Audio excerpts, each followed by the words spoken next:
everyone and Mrs. Midnight, and we have coffee and tablet ready today because as you can see we are ready for the fourth part of video reacting to my Midnighters creations. And today the video reaction is gonna be a rather special one because the 3 comics that I'll be showing are from Midnighters that so far had not had a turn in these videos yet. Let's take a look at the first comic that's from Juan, and it's called The Night of Hogwarts Past and Future, that before even reading the comic itself, I'm liking it already because I can see the medieval vibes all over because of the knight armor, I think there's a dragon not in the cover but on the comic later on, the sword. I don't know why exactly, but I'm a geek of mythology, as you can see with my videos of the mermaids, but also of medieval stories, you know, like medieval tales or Wizard Merlin, King Arthur, the Round Table with the knights. I don't know why exactly, but all those type of subjects for stories have always called to me somehow, and I like that Juan is doing this. And even the cover tells us a lot as we observe it, because we see Juan standing in front of a mirror, that the mirror itself is beautiful, by the way. The decorations on silver are on spot, but Juan looks a little sad, more like looking down, like reflective, and he's wearing casual clothes, but himself in the mirror is actually wearing an armor covered in blood. The dog even looks more angry, more warrior-like on the mirror. But on Juan's side, that's looking at himself in the mirror, we can see the dog is looking up like he's worried about Juan because of how sad he seems. Then in the first page, he's sitting down outside of Hogwarts with his dog, and he's saying, well, I think it's time to go see Axiom. It's been a while. And Axiom is his dragon, by the way, that I love Axiom as a dragon's name. I think it suits him very well. And Juan, that sees his dragon laying down, gives him some of the meat that he brought him and says, come on, Axiom, I brought you your favorite food. An entire barrel with the best meat of the kitchen. Axiom, if you don't want it, I do. I love meat, I'm a werewolf inside. Axiom, you need to eat. You look terrible, please, just a bite. For me? But poor Axiom, that I'm not sure if he speaks human or they have a special communication between them. But Axiom says, stomach. No, I feel very bad, little one. But suddenly, despite his lack of energy, despite feeling bad, the dragon feels something inside him that's unleashing against his will and screams, Juan! Something is coming out! Get away! But Juan doesn't move on time. That, by the way, parenthesis, Juan, how did you do that beautiful effect with the fire? I can't get over it. That weird pull effect of the orange, red, and yellow flames with the blue accents. Wow! The nerd in me is exploding. You know how much I love color, but also it looks so realistic, so fiery-like. The effect is on point, but then we see it making a loud boom as it hits Juan, that receives all the impact of the flames. But the fire was different. It didn't burn, it transformed. Juan had been blessed and transformed by the power of chaos. His blue fire demon form was the start of a new story. And the dog's just like, woof, looking at him like, what the hell just happened? I wonder what Ray, that's here with me but on the other couch, would do if I transformed into a dragon warrior out of the blue. But I guess a few minutes or hours pass, and Juan says, wow, the marks do not disappear, but I feel that I can control it now. Okay, the marks look pretty cool, but I wonder if those hurt him. They look like tattoos, but that are still super swollen. But let's see, because Juan says the orange fire for healing. Let's see if it works. Gonna try it on the withered flowers. It worked! The healing blue fire brought them back to life. Alright, so I guess he also uses it with the dragon, with Axiom, so he feels better, that his stomach was hurting. And we see the caption, swoosh! But we also see Juan questioning, but and the rest of my power, what if I need it? So like he needs to control another part of it, like the orange fire.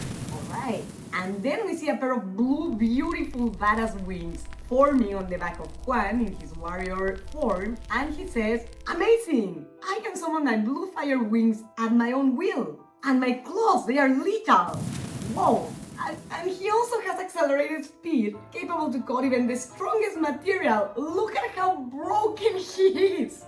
He needs a little nerve! Or if no one is gonna nerf Juan's power, please use them with responsibility. Remember the advices of Peter Parker's uncle, with a great power comes a great responsibility. But once he goes back to normal after experimenting for a while with his new powers, Juan says, I can alternate, I can heal, and I can fight. Hey, I can fly. He can fly! He can fly. He can talk. My chaos power is my tool now. The story's barely beginning. Yeah, no, totally, because that's the beauty of fire, you know, that it can be used to harm or as a weapon, but it can also be used to heal as a purification ritual, like you born by bad memories and things like that, and even to transform and to create. No, Mr. Midnight and I love glass welding and metal welding. Well, it's glass blowing and metal welding, but precisely with fire that you think would only destroy and burn. No, you can also shape, you can also transform, you can also create. And that's why I love it and it's my favorite element. We see Juan entering a bedroom and saying, his pets, there's something that they want to show me. But then, his pets? So this is not Juan's room. Whose room is it? His dog, by the way, sits barking and even leaning his paws against the chest. There seems to be something important in there. And the caption says that Juan did not remember that chest. Why are they leading me here? What is in there? Looks like an armor. So he doesn't understand just yet why they guided him there, but as he looks at the armor, it seems to be my size. It suits me perfect. This is incredible. And yeah, that's pretty cool, honestly. It's a very neat armor and it's cool that you try it on just to see what happens and it turns out fitting right. The closest I have to that experience is not nearly as cool though, because in my case it was, my ex was showing me this jersey he had from when he played football, but when he was 5. And just for grins and giggles, I grabbed the jersey and let me try it on. I'm sure it's gonna be like a crop top for me and no, it fit perfectly. And I don't know how to feel about a 5-year-old garment fitting me perfectly. But well, I guess at least for Juan it was better. It was with a cooler garment in his case. And even he says, cool, a new armor, a new power, a new story. But in the last page of Juan's comic, I actually have the doubt that if this is a flashback, or if it's a previous life or an ancestor, because the color palette changes, it's not black and white, but it's much more muted. And we see Juan or his ancestor, whichever it is, in his protector form. Even the caption says the protector, because there's a griffin inside Hogwarts that I wonder how the hell it got in there, because I don't think it's the kind of animal that would do it on its own. Even as the griffin, I wouldn't think as cool, as a very nice place for me to think of hanging out, so someone got him in there. Nosferatu! But the students are scared behind Juan, the dog is as well, barking his ass off, poor little baby. But Juan says, nobody will touch my students. And we also see him then in the Forbidden Forest as the guardian of the fantastic animals. That's why I love Juan. Cheers to Juan! You know, I'm worse with Danna's Ventura with animals and I love when my Midnighters care for them.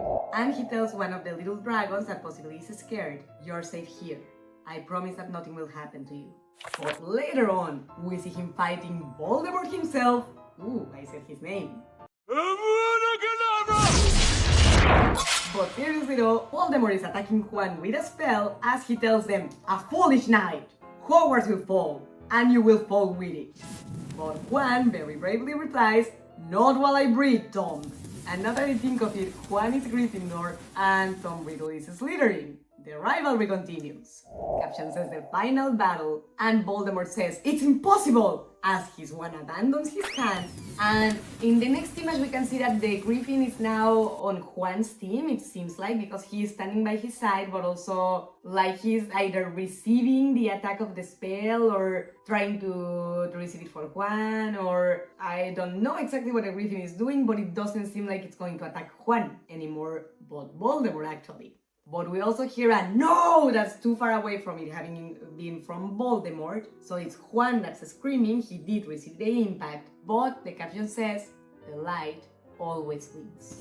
So Juan is laying on the floor, the students, the kids are crying, even the animals, the Griffin dog and... boy, what's the name of the last animal? The Niffler. The Niffler seem sad as well as they look at him. but he's speaking. He calls himself Juan, the Knight of Hogwarts. So he's not dead, I wanna believe, and actually Voldemort says he is alive. The power hasn't gone. And the caption says, a worthy end. Alright, then Juan or his ancestor, whichever it is, did not die, just ended up very wounded, but so did Voldemort. Whichever was the case, Juan, this was a really cool comic. I love the art style, really the colors with the fire are on point, but also the dragon, the feathers, I think was one of my favorite parts besides the whirlpool that I already mentioned. Because I gotta say, drawing feathers is hard, for them to not look like you're just randomly doing curves without a shape, and same with flames. But at the same time, it has to be so freehand enough that it looks like an organic shape instead of very forced traces with the pencil or whatever material you're using. And Juan achieved not one, but both of them, nailing a pair of beautiful fiery wings, therefore fiery feathers, and you can see the shape of both. You know, it doesn't look like the feathers are gone and it's only flames, but it doesn't look like it's only feathers and no flames either. The balance is perfect. And really, I don't know who taught my Midnighters to manage colors so perfectly and beautifully, but I love, and I hope Juan will continue sharing us more comics because this one was very cool.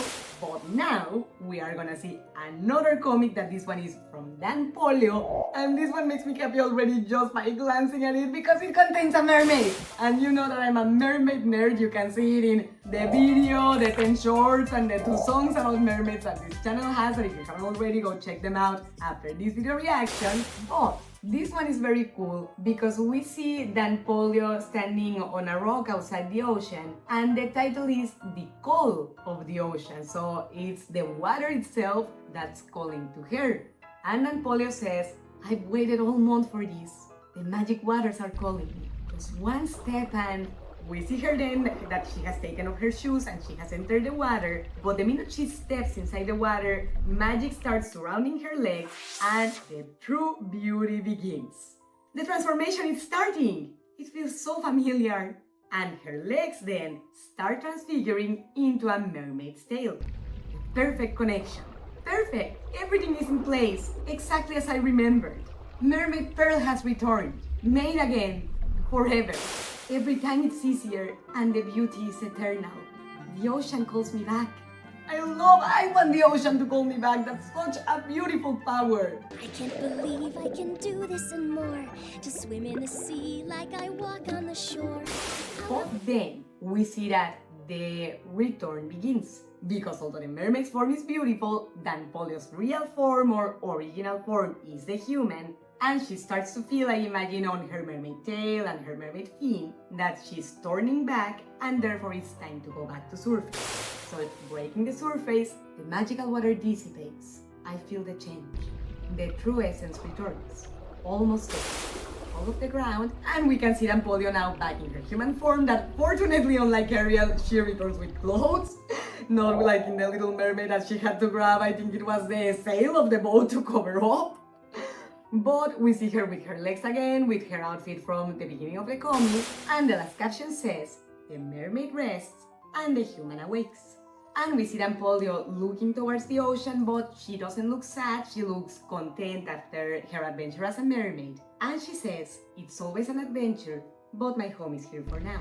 And I honestly think that's the best stance you can take towards any adventure, because obviously adventures are fun, exciting, cool, but it's also important to not forget where home is. Because speaking of my own experience, I know that whenever Mr. Midnight and I travel anywhere, or if I ever travel anywhere on my own, it will be enjoyable. But I know where home is, and it's important to remember it because partly why we can think of having adventures and making plans is precisely the stability that home brings us, and that allows us the mental space and tranquility to think of adventures as well. But after the philosophical moment that it just happened naturally, you know how Mrs. Midnight is, we have one more comic to see. That this one actually is from Mai, the first time she shares comics to the channel as well for these video reactions. And although it's only one page, I gotta say that the level of detail, the quality of the drawing is impressive and is on point, because I know, because I was a makeup artist, as you know, how hard it is to draw freckles, a natural freckle effect on the face, without them looking like dirt or like you just randomly drew dots here and there. And Mai did it wonderfully. Even if you do close-up, the freckles look so organically mimetized with the rest of the skin that, yeah, they look totally natural, like a part of the character that's always meant to be there, and they also look very pretty. But apparently, Mai in this comic is also a little, if not sad, at least contemplative, like reflective, because she says, or she thinks, everybody is achieving something, doing efforts, and I keep feeling stuck.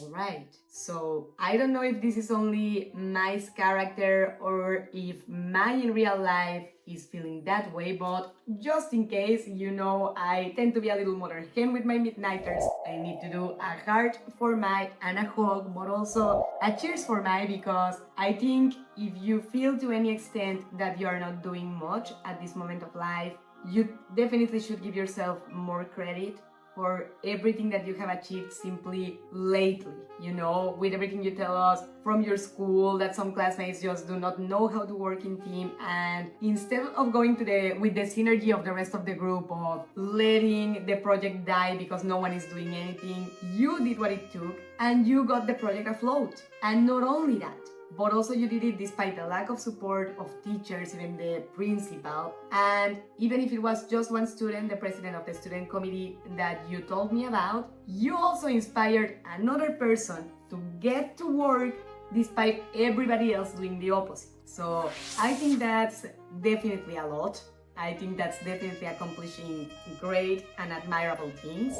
And if that's not enough still, any midnighter, any of you that ever feels that you're not doing much, just think of the beautiful contributions that you are making to the channel and the way you're inspiring me as well, not only to show your work, but simply to get off my ass and start recording. Because I know it's going to be worth it, because I'm going to video react to something that I'm going to have a blast looking at, and that's going to make me happy.